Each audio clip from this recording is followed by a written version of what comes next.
Alright, so today I'm going to be installing this new rear view mirror into my 2007 Subaru Legacy. So as you can see here, we just have standard mirror. It's manual dimming, doesn't have anything really, it's actually just a very basic mirror. And this one that we have here, this one has our compass function. It's auto dimming, and also we have a homelink as well too, so this can be programmed to work with any of your garage openers. And then we have our wiring harness here, and then a set of instructions. So install should be pretty straightforward. Really you only need like 2 tools. The first thing you're going to need is a T28 Torx bit, and that's for the actual mirror screw. So you can actually see here on the back, it's right there. And then on our existing mirror, you can see it's right there. They're both the same size, so that'll be a super easy, quick swap. And then the other thing that we'll need is a flathead screwdriver. It'll get in focus, just to kind of remove this panel. You're gonna have your harness plug basically hidden behind this area. So we'll kind of get started with that. We'll pop this panel down. So just work a flathead screwdriver around the edge, and then you should be able to pry this off. And you should see this connector then. Okay, so basically just where your lights are, there's a Phillips head screw here and here. So basically what you want to do is just unscrew these two, and that's actually how this whole bracket is attached to the car. Then it's just held in with clips. So I have these screws removed right now, so all you have to do is kind of pull the front portion down, and then the rest should come off. So with everything off, I'm kind of just dangling there. This connector here is what we're going to be plugging in our homelink mirror to. So that's the plug that we want. So the next thing that we can do is just take off this rear view mirror. So what you want to do to remove the old mirror is just loosen this Torx screw. Like I said before, it's a T20. And once that's, you don't actually have to remove it all the way. Once that's loose, you just kind of slide the mirror up and it comes off the base. And basically for our new mirror, same exact deal. So just kind of slide that down. Let's do that right now. Slide that down, and then all we have to do is tighten that bolt, and then we can move on to connecting the harness.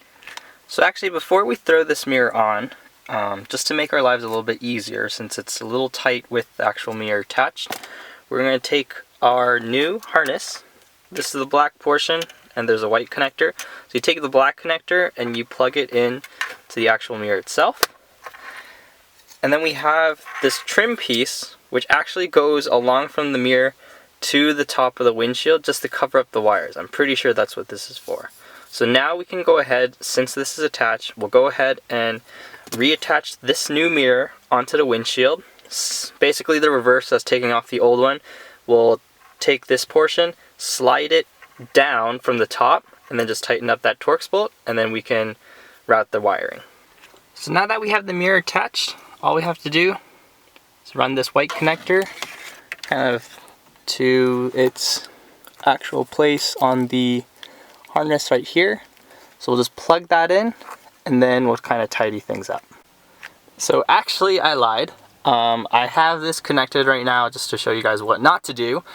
Basically I have this harness just plugged in directly, but as you can see, once we mount the map light section, we're going to have this wire sticking out. So what we actually want to do is I'm going to remove this connector, and I'll try to brighten this up.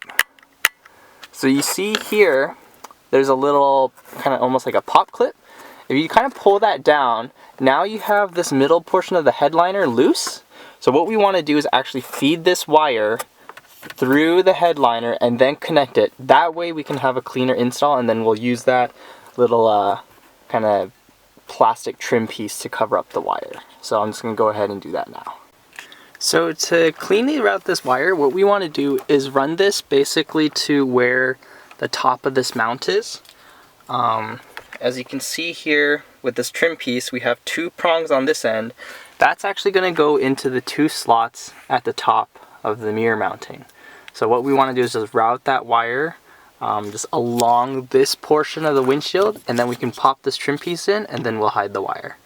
So as you can see, I have this wire now mounted there. I actually took the time to put in my dash cam hardwire kit through this as well, just to clean things up. And you'll notice it's not all the way to the top. It's kind of weird, right? So what you actually do is this portion slides up. I guess you want to use 2 hands or else it's just going to pop off there. This top portion actually slides up to the headliner. So all we have to do is make sure that bottom part is secured within the mirror mount, and then slide that up, and it should be ready to go. And now I'm just showing you what it looks like with it fully installed. So as you can see a little bit of the wire, but honestly once the mirror's in position, you won't really be able to notice it. And then we have the trim piece matched up nicely with the top portion. This actually can extend pretty far, so if you want, you can kind of take your time and adjust it so it's not super scrunched up there. But yeah, what we want to do is just do the reverse. We'll reinstall this map light panel, and then we should be ready to go.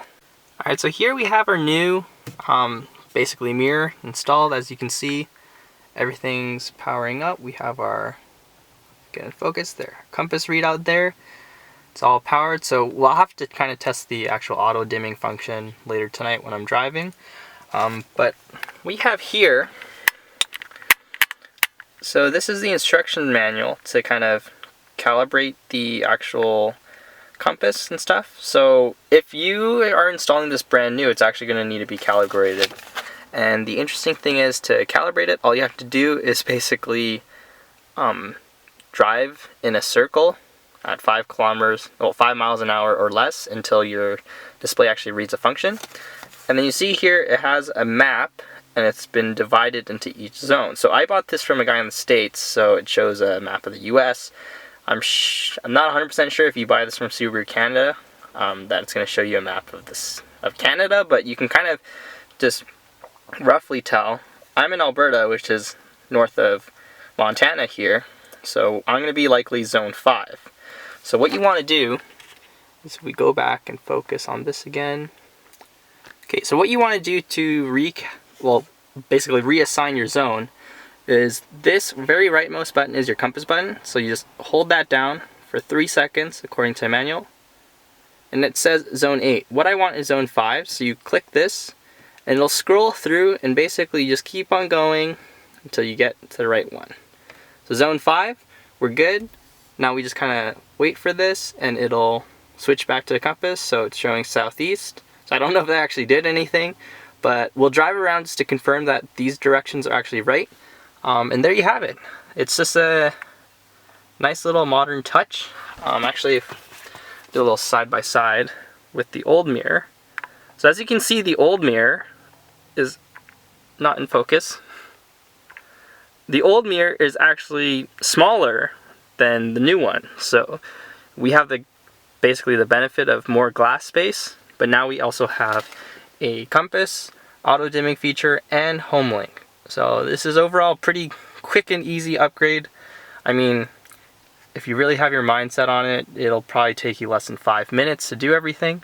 So yeah, hope this helps out and you can kind of modernize the interior. It's not the greatest looking compass, but it's just nice to have, you know. You always question yourself after sometimes you take a turn and you're like, crap, am I going in the right direction? So this eliminates that. So thanks for watching, hope this helps, and see you on the next install. So kind of an interesting problem that you're going to have with installing this is, so I have these these are Canadian National Park passes, and I usually hang them from the rearview mirror. As you can see, in our original one, pretty normal sized, I don't even know what this is called, a mirror neck, mirror attachment. Basically, the part that attaches the actual mounting plate to the actual mirror is relatively thin. On the new one, it's much thicker, so it's actually kind of difficult to get stuff like this where it's only like a small opening to get through. But kind of a solution that I came up with is I'm just hanging them from the wiring of my dash cam. It's kind of interesting because I had the same issue on my old car, which is a Mazda Speed 3, and they had basically like the moisture sensing for the automatic wipers, and that made the mirror very chunky as well too. So that's something that you're gonna have to keep in mind. It's not a huge big issue, it's pretty much a first world problem, considering all the nice things that you get with the new mirror, but just something to keep in mind. I guess if you didn't have a dash cam or anything to hang stuff off of, you could probably just kind of shove it in there, but it sticks really awkwardly and kind of flattens up against the windshield and stuff. But yeah, that's just something to keep in mind, just a little heads up if you're installing this, but otherwise, super nice upgrade.